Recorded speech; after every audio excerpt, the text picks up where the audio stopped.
20 pesos, pinagmamalaki po ng lahat ng followers ni BBM, lahat ng kandidato ni BBM, parang dito na lang po sila kumapit, no, sa 20 pesos.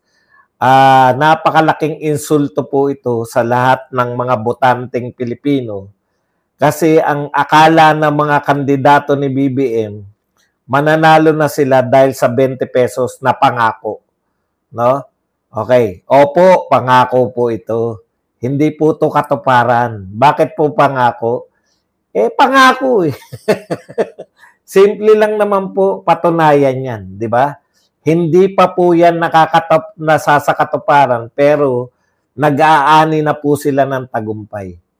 Kayo po, ganito po ang ginagawa sa mga Pilipino ngayon, no? Inuuto tayo, may mga social media na nag-expose eh. Magkasabwat po itong ating mga media at saka itong ating gobyerno sa pang-uuto sa atin. Ilang araw na po nilang binabalita yung 20 pesos na bigas. Tanong, meron na po ba? Wala pa. Bakit po, kung hindi po yan propaganda na sabuatan ng gobyerno at saka ng media para ipanalo tong kanilang mga kandidato, bakit hindi po sila tumitigil sa 20 pesos na bigas? Wala pa naman pala nagtitinda. Bakit po nila binabanatan si BP Sara, nagsasabi lang naman ng totoo?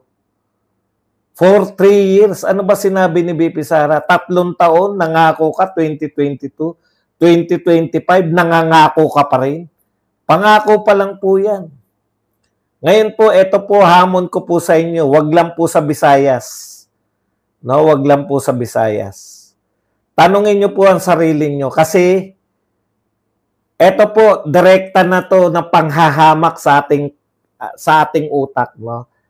Ang sinasabi nila Tito Soto nung babae na anak ni Jejo Marbinay, tsaka si Ramon Revilla, sila pala yung narinig ko eh. Baka meron pang iba nagsasalita sa 20 pesos na bigas. Ang sinasabi nila, no? Ang sinasabi ng mga to, yung 20 pesos na bigas, dyan na sumentro yung kanilang, nagpapasalamat sila, 20 pesos na bigas. Para to sa mamamayan, 20 pesos na bigas. Tuwan-tuwa sila. Inuutunin nyo yung mga tao. Bakit? Sige. Hamon ko po to sa lahat ng nakikinig. Mapa-BBM, hindi na po kami mangangampanya. Hindi na po ako magsasabi na ito yung boto nyo. Iboto nyo po yung mga BBM. Saan man kayo sa Pilipinas, Basta po, kasi sabi nila hindi raw pambubudol to eh. Mali daw po.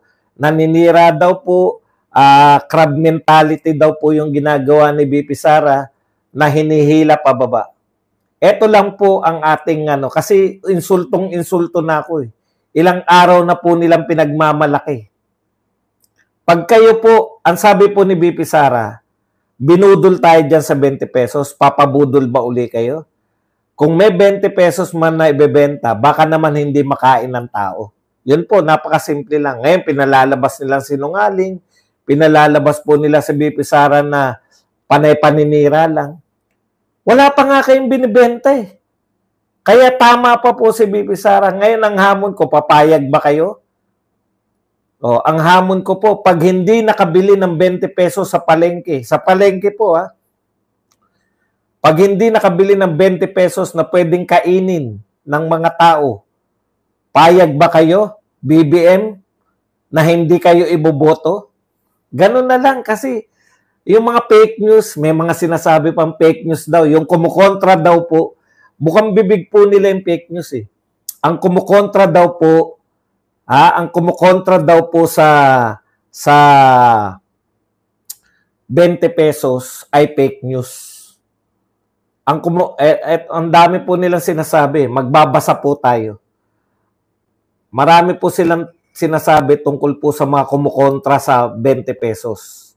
Ito po ang isa. Ang kumukontra sa 20 pesos ay fake news. Fake news daw yun, yung kumukontra. Di patunayan ninyo, hindi, wag na, Sila nga, tokes lang yan. Ang sinasabi namin, tokes lang po yung 20 pesos. Sino po magpapatunay kung may 20 pesos o wala? Kayong nakikinig. Pumunta kayo sa palengke, bumili kayo. Pag wala kayong nabili, hindi totoo. Hindi sa palengke bentahan ito. Saan ba kami bumibili ng bigas? Imposible sa SM, mas mahal doon. Sa SM po, pinakamura, 75, 80. Kaya nga, di ba? Sino po ang tama? Ang sinasabi ni BP Sara, nabudol na tayo noong 2022. Pinangako yan, campaign promise. Ngayon, nangangako na naman. Sino po ba ang tama? Si BP Sara o itong mga kandidato na to? Ito sabi ni Anticlero, Palacio, pinag-iingat ang publiko versus fake news peddlers ukol sa 20 kilo na bigas. Hindi na po kami magsasalita kung meron o wala. Kayo na. Kayo na mismo. Wala nang tokesan. Tokes tayo pareho. Si Anticler ang daldal.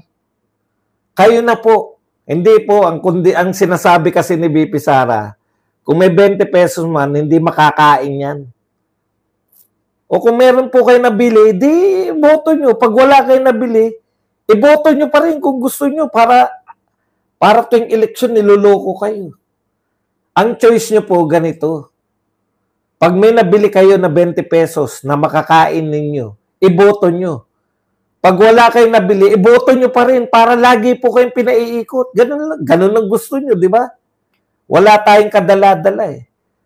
Sa matinong tao po, once is enough. Dapat hindi kayo nadadalawahan. O katulad niyan, 7 pesos na naman na bigas.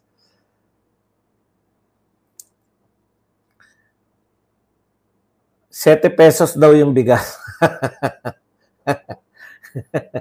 Ni Duterte. Okay, kaso hindi tayo panahon ni Duterte. Nakukuha niyo yung ginagawa nila. Napaikot yung mga BBM supporter eh. Pag umangal sa 20 pesos na bigas, sabihin nyo, si Duterte nga, 7 pesos yung bigas. Una, hindi po 7 pesos ang sinabi ni Duterte. Ikalawa, hindi po si Duterte presidente natin. Di ba? Ganun lang sila eh. Pag merong issue, banatan nyo lang si Duterte. Wala namang problema. Banat lang kay Duterte, di ba? Lahat ng magbabanggit kay Duterte, ngayon po, presidente si BBM. Ano po ang sinasabi na?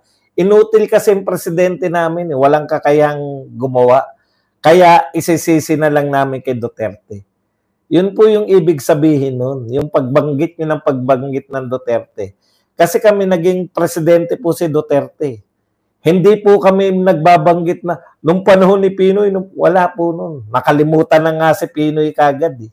Unang taon pa lang ni Digong, hindi na nababanggit si Pinoy. Wala na nga silbi. Ibig sabihin, kaya nila binabanggit si Duterte. Wala silang ginagawa, sisiraan nila. Kasi ang ganda ng ginawa ng tao. 20 pesos na bigas, simple lang po yan. Katulad po nito, pakinggan lang po natin ng konti. Ayan, nariyan na po, lahat na po ng mga kandidato ng bagong alyansa. Sa press conference ng Alyansa para sa Bagong Pilipinas sa Dagupan City, pinuri ng Alyansa senatorial candidates ang 20 pesos rice program.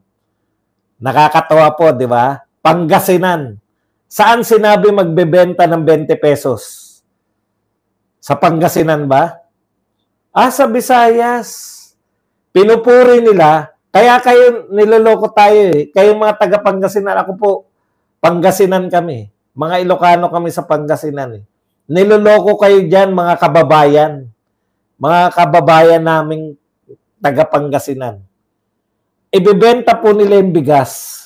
Konti lang po yung ibebenta nila sa Visayas, hindi pa po lahat.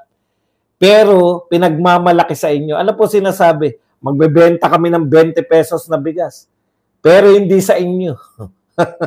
Hindi sa mga taga-Pangasinan. Doon sa Visayas. Ininsulto pa kayo. Totoo ba yung sinasabi ni BP Sara na ito pong 20 pesos na to ay pamumulitika lang? Opo. Bakit naman hindi po yan pamumulitika? Kung yan po ay hindi pamumulitika, dapat buong Pilipinas. Di po ba? Eh bakit sa Mindanao hindi sila magtinda? Solid Duterte yun. Mag-aaksela sila ng pera, solid Duterte yun. Bakit sa Luzon at unahin nila sa Visayas, malaki pong boto yung mawawala sa kanila eh. Nakita po nila na yung Visayas, Duterte ang sinisigaw. Mawawala po sa kanila yung boto ng Cebu. Yung pong inaasahan nilang malaking boto sa Kabisayaan, lalo na po sa Cebu, mawawala po yan. Kinakailangan nila magtinda ng 20 pesos na bigas. Kayo po mga taga Cebu at mga taga Visayas, pag may nagtinda ba na magandang bigas na 20, bibili kayo? Bumili po kayo. Wala naman pong problema eh. Bumili po kayo. Parang ayuda yan eh. Ayuda talaga yan. Tanggapin nyo lang ng tanggapin. Pero wag nyo na po silang iboto dahil binabaon nila tayo sa utang lalo. Saan ba kukunin yung pondo na yan? Tignan nyo po ang masakit po niyan, binili na lang ng 33, yung gobyerno binili sa traders ng 33, tubong lugaw po yung may-ari ng bigasan. Bibili nila ng 33, ibebenta nila ng 20. Mag-aabono po yung gobyerno. Kanino bibilhin? Correct kayo. Kanino ba bibili niyan? Ngayon po, mga kapatid, ano po mangyayari dyan sa pwede po ba mangyari yun? Pwede naman mangyari, may benta talaga sila. Ang ikalawa kong tanong, sustainable ba yan? At bakit sa Visayas lang? Dahil po yan ay propaganda lang po yan. Ngayon, ang hamon ko nga, sa inyong mga Taga-Luzon, lahat kayong Taga-Luzon, hindi po kayo mahal ng gobyerno. Walang mahirap sa inyo, di ba? Mayayaman kayo lahat, kaya hindi kayo binibentahan ng 20 pesos na bigas.